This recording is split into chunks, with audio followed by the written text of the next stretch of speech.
Welcome to 99 TV. నేను బ్రహ్మనాయుడు. ఇకపోతే ముద్రగడను పరామర్శించిన పిఠాపురం వర్మ నిన్నటి నుంచి కూడా ఈ ఎపిసోడ్ ఒక బ్రేకింగ్, ఒక సెన్సేషన్. ఎందుకంటే ముద్రగడ పద్మనాభం గారు వైఎస్ఆర్ కాంగ్రెస్ పార్టీలో ఉన్నారు ప్రస్తుతానికి. పిఠాపురం వర్మ గారు తెలుగుదేశం పార్టీలో ఉన్నారు. టీడీపీకి వైసీపీకి మధ్య పచ్చగడ్డేస్తే బగ్గుమంటున్న పరిస్థితి. మరి అలాంటి పరిస్థితుల్లో ముద్రగడ పద్మనాభం గారిని పిఠాపురం నియోజకవర్గానికి చెందినటువంటి టీడీపీ ఇన్ఛార్జి, అదేవిధంగా మాజీ ఎమ్మెల్యే ఎస్విఎస్ఎన్ వర్మ గారు కలవటం వెనక ఉన్నటువంటి ఆంతర్యం ఏమిటి అనేది ఇప్పుడు రాజకీయ వర్గాల్లో ఒక చర్చ సాగుతోంది. అంటే ఎస్విఎస్ఎన్ వర్మ గారు తెలుగుదేశం పార్టీ ఎమ్మెల్యేగా ఉండి ముద్రగడ పద్మనాభం గారిని కనుక కలిసి ఉన్నట్లయితే ఖచ్చితంగా చర్చ ఎక్కడ వచ్చుండేటువంటి అవకాశం ఉండేది కాదు. కానీ ఎస్విఎస్ఎన్ వర్మ గారు పిఠాపురం నియోజకవర్గంలో టీడీపీ ఇన్ఛార్జిగా ఉన్నారు. అదే పిఠాపురం నియోజకవర్గానికి ప్రస్తుతం పవన్ కళ్యాణ్ గారు అక్కడి నుంచి ప్రాతినిధ్యం వహిస్తూ ఆంధ్రప్రదేశ్ రాష్ట్ర ఉప ముఖ్యమంత్రిగా ఉన్నారు. సో పిఠాపురం ఎమ్మెల్యేగా పవన్ కళ్యాణ్ గారు ఉన్నారు కాబట్టి శాశ్వత ఎమ్మెల్యేగా ఆయనే ఉంటారని చెప్పేసి ఇటీవల కాలంలోని కాకినాడ ఎంపీతో పాటు మరి కొంతమంది జనసేన నేతలు కూడా ప్రకటించారు. సో కాబట్టి పిఠాపురంలో ఇక వర్మ గారికి పోటీ చేసే పరిస్థితి లేదు తెలుగుదేశం పార్టీ తరపు నుంచి. ఎందుకంటే టీడీపీ, జనసేన, బీజేపీ 3 పార్టీలు 15 ఏళ్ళు ఉంటాయి కాబట్టి కూటమిలో పవన్ కళ్యాణ్ గారు జనసేన నుంచి పిఠాపురం నుంచి కంటెస్ట్ చేస్తారు కాబట్టి వర్మ గారికి అవకాశం లేదు.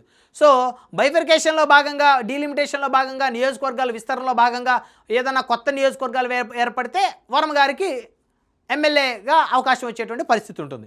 సో కాబట్టి ఆ పరిస్థితి వచ్చేంత వరకు కూడా ఆయనకు అవకాశం లేదనేటువంటిది అందరికీ తెలిసిన అంశమే.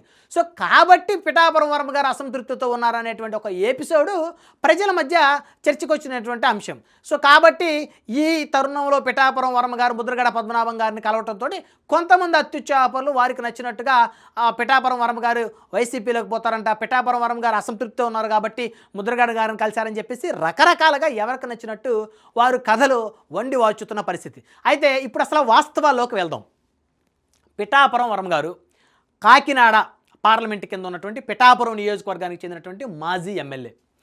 ముద్రగడ పద్మనాభం గారు అదే కాకినాడకి మరి ఒకప్పుడు ఎంపీగా పనిచేసినటువంటి నాయకుడు. సో కాబట్టి మరి పిఠాపురం వర్మ గారు ఎమ్మెల్యే కాకముందే ముద్రగడ పద్మనాభం గారు ఎన్నో పదవులు అధిరోహించారు. ఎమ్మెల్యేగా, మంత్రిగా, అదేవిధంగా ఎంపీగా. సో కాబట్టి రాజకీయంగా వారిద్దరి మధ్య ఖచ్చితంగా సత్సంబంధాలు ఉండే అవకాశం ఉంది, అందులో ఎలాంటి డౌట్ లేదు. ఎందుకంటే ముద్రగడ పద్మనాభం గారు కాంగ్రెస్ పార్టీలో పనిచేశారు, తెలుగుదేశం పార్టీలో పనిచేశారు, అదేవిధంగా ప్రస్తుతం వైఎస్ఆర్ కాంగ్రెస్ పార్టీలో పనిచేస్తున్నారు. అయితే కిర్లంపూడి ఆయన సొంత గ్రామం, ముద్రగడ పద్మనాభం గారి సొంత గ్రామం కిర్లంపూడి. ఆ కిర్లంపూడి ప్రస్తుతం జగ్గంపేట అసెంబ్లీ నియోజకవర్గం కింద ఉంది. మరి గతంలో ఆ కిర్లంపూడి మరి దాదాపు చాలా వరకు కూడా పత్తిపాడు నియోజకవర్గం కింద ఉండేది. అంటే పత్తిపాడు అంటే ఉమ్మడి గుంటూరు జిల్లా పత్తిపాడు వేరు, అదేవిధంగా తూర్పుగోదావరి జిల్లా పత్తిపాడు వేరు. సో తూర్పుగోదావరి జిల్లా పత్తిపాడు నియోజకవర్గం జనరల్ నియోజకవర్గం, ఉమ్మడి గుంటూరు జిల్లా ఉన్న పత్తిపాడు నియోజకవర్గం ప్రస్తుతం రిజర్వ్ నియోజకవర్గంగా ఉంది. మరి ఒకప్పుడు అదే పత్తిపాడు నియోజకవర్గానికి ముద్రగడ పద్మనాభం గారు అనేకసార్లు ఎమ్మెల్యేగా ఆయన గెలిచినటువంటి పరిస్థితి. సో తర్వాత కాకినాడ పార్లమెంట్కి ఆయన ఎంపీగా పనిచేసినటువంటి పరిస్థితి. మరి ఉమ్మడి ఉభయ గోదావరి జిల్లాల్లో ఒక బలమైన నాయకుడు ముద్రగడ పద్మనాభం గారు. రాష్ట్ర స్థాయిలో ఆయనకంటూ ఒక వర్గం ఉంది, ఆయన రాజకీయాలు ఏలే రోజుల్లో. మరి అప్పట్లో వర్మ గారు కూడా ముద్రగడ పద్మనాభం గారికి రాజకీయ శిష్యుడిగానే భావించాలి, అందులో ఎలాంటి డౌటు లేదు.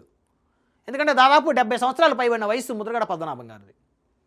సో కాబట్టి వారి మధ్య ఉన్నటువంటి ఆ అనుబంధం, ఆప్యాయత, ఆ గౌరవం ఒకరి మీద ఒకరికి ఉంటాయి. అందులోనూ ముద్రగడ పద్మనాభం గారు ప్రస్తుతం అనారోగ్యంతో ఉన్నారు. ఆయనకు ఆరోగ్యం బాగలేదనే విషయం రాష్ట్ర వ్యాప్తంగా ప్రతి ఒక్కరికి తెలుసు. ఆయన చికిత్స పొందుతూ ఉన్నారు, ఆయన వయసు కాస్త పైబడింది, చిన్న చిన్న అనారోగ్య కారణాలు ఉన్నాయి. సో కాబట్టి కాస్త ఇబ్బంది పడుతున్నారు, మనిషి కూడా చాలా చిక్కిపోయి ఉన్నారు. సో కాబట్టి మరి ముద్రగడ పద్మనాభం గారిని అనారోగ్యంతో ఉన్నారు కాబట్టి వెళ్ళి పిఠాపురం వర్మ గారు పరామర్శించడంలో ఎలాంటి తప్పు లేదు. ఈ విషయాలు రాజకీయంగా చూస్తే రాష్ట్రం ఎప్పటికీ కూడా అభివృద్ధి చెందదు. రాజకీయ కోణంలో చూడాల్సిన అంశాలను రాజకీయ కోణంలో చూడాలి, సామాజిక కోణంలో మానవతా దృక్పథంతో చూడాల్సిన అంశాలను ఖచ్చితంగా ఆ దృక్పథంతో చూస్తేనే ఈ సమాజం బాగుపడుతుంది, రాష్ట్రం బాగుపడుతుంది, దేశం బాగుపడుతుంది. ముద్రగడ పద్మనాభం గారు ఆరోగ్యం బాగలేదు, పెద్ద ఆయన, వయసు అయిపోయింది, ఇబ్బంది పడుతున్నాడు, ఎప్పుడేం జరిగిద్దో తెలియదు, పరామర్శిస్తే తప్పేంటి? పిఠాపురం వర్మ గారు వారిద్దరి మధ్య కొన్ని దశాబ్దాల పాటు అనుబంధం ఉంది. మరి వీరు జిల్లాకి అంటే ఆ కాకినాడ పార్లమెంట్కి ఈయన ఎంపీగా పనిచేశారు, ఆ జిల్లాలని ఏలినటువంటి ఒక రాజకీయ అనుభవం ఉంది ఆయనకి. రాజకీయ చాణక్యుడు, అపర చాణక్యుడు అని పేరుంది ముద్రగడ పద్మనాభం గారికి. సో కాబట్టి కలిస్తే తప్పులేదు. కలిసి అక్కడేం రాజకీయాలు మాట్లాడుకోలేదు, ఎలాంటి రాజకీయ అంశాల మీద అక్కడ చర్చ రాలేదు. సో కాబట్టి కొంతమంది ఎవరైతే అత్యుచ్చాపరులు ఉంటారో అనవసరంగా దీన్ని సోషల్ మీడియాలోనో లేకపోతే వారికి నచ్చినటువంటి రూపంలో వారు ట్రోల్ చేస్తూ, అంటే ప్రజలకు పనికొచ్చే అంశాల మీద తక్కువ కాన్సన్ట్రేషన్ చేసి అనవసరమైన అంశాల మీద ఎక్కువ కాన్సన్ట్రేషన్ చేస్తారు. అందులో ప్రత్యేకించి ముద్రగడ పద్మనాభం గారి సామాజిక వర్గానికి చెందిన కొంతమంది సోషల్ మీడియాలో వరమ గారిని దూషిస్తూ ముద్రగడ గారిని కలిశారని చెప్పేసి, ఈయన వైసీపీలోకి వెళ్ళిపోతున్నాడు, ఆయన్ని కలిశాడని చెప్పేసి వాళ్ళకి నచ్చినటువంటి విధంగా వాళ్ళు విషపూరితమైనటువంటి కథనాలు వండి వరుస్తున్నారు. ఇదే ముద్రగడ పద్మనాభం గారు ఒకప్పుడు ఆయన సామాజిక వర్గం కోసం, ఆ సామాజిక వర్గాన్ని బీసీల్లో చేర్చాలనేటువంటి ఒక బలమైన సంకల్పం కోసం ఉద్యమం చేసి కుటుంబ వ్యాప్తంగా మరి నిరాహార దీక్ష చేసి ఆత్మహత్య చేసుకోవడానికి కూడా సిద్ధపడినటువంటి నాయకుడు. సరే, రాజకీయాల్లో ఆయనకి పవన్ కళ్యాణ్ గారికి పొసకలేదు, మరి ఈగో ప్రాబ్లమ్స్ ఏమో తెలియదు, వారిద్దరికీ పొసకలేదు కాబట్టి ఆయన వైఎస్ఆర్ కాంగ్రెస్ పార్టీకి వెళ్ళిపోయాడు. సో పిఠాపురంలో పవన్ కళ్యాణ్ గారిని ఓడిస్తానన్నాడు, అది తప్పే.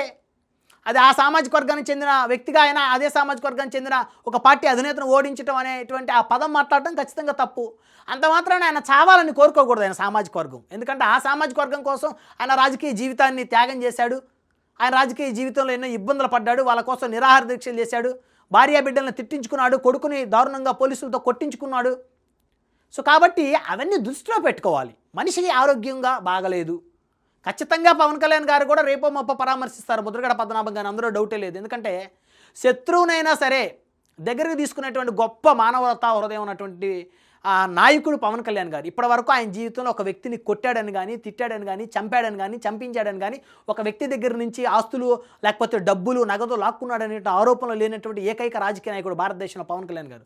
ఆయనకి ఎవరి మీద వ్యక్తిగతమైనటువంటి కక్షలు, కార్పణ్యాలు, ద్వేషాలు, విద్వేషాలు ఉండవు. ఖచ్చితంగా ముద్రగడ పద్మనాభం గారిని పరామర్శిస్తారు, అందులో ఎలాంటి డౌటు లేదు.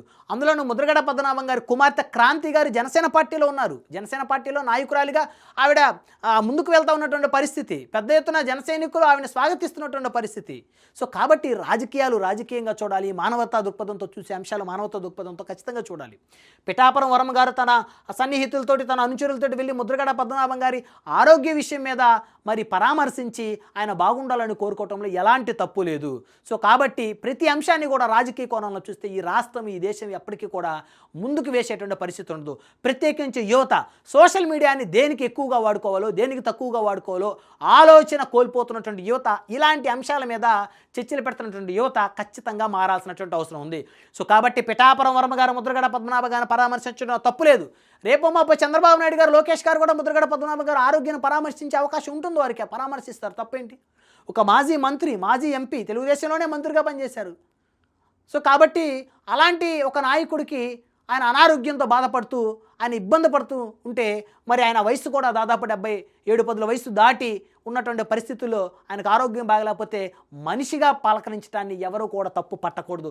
రాజకీయాలు రాజకీయంగా చూడాలి. ఇంకా రాజకీయం చేసే వయసు ఆయనకు లేదు, ఇంకా రాజకీయాలు యాక్టివ్గా తిరిగే పరిస్థితి కాదు. ఆయన అనారోగ్యంతో, ఆరోగ్యం బాగలేదు, ఆయనకి ఇబ్బంది పడుతున్నారు. సో కాబట్టి ఖచ్చితంగా ఆయన ఏ సామాజిక వర్గం కోసమైతే ఒకప్పుడు తన కుటుంబాన్ని కూడా త్యాగం చేయడానికి సిద్ధపడ్డాడు, ఇవాళ అదే సామాజిక వర్గం ఆయన్ని మేలు కోరుకోకుండా కీడు కోరుకుంటున్నారంటే ఖచ్చితంగా వాళ్ళు భవిష్యత్తులో ఏదో ఒక రోజు వాళ్ళు కొన్ని గుణపాఠాలు కూడా నేర్చుకుంటారని అయితే ఖచ్చితంగా చెప్పొచ్చు.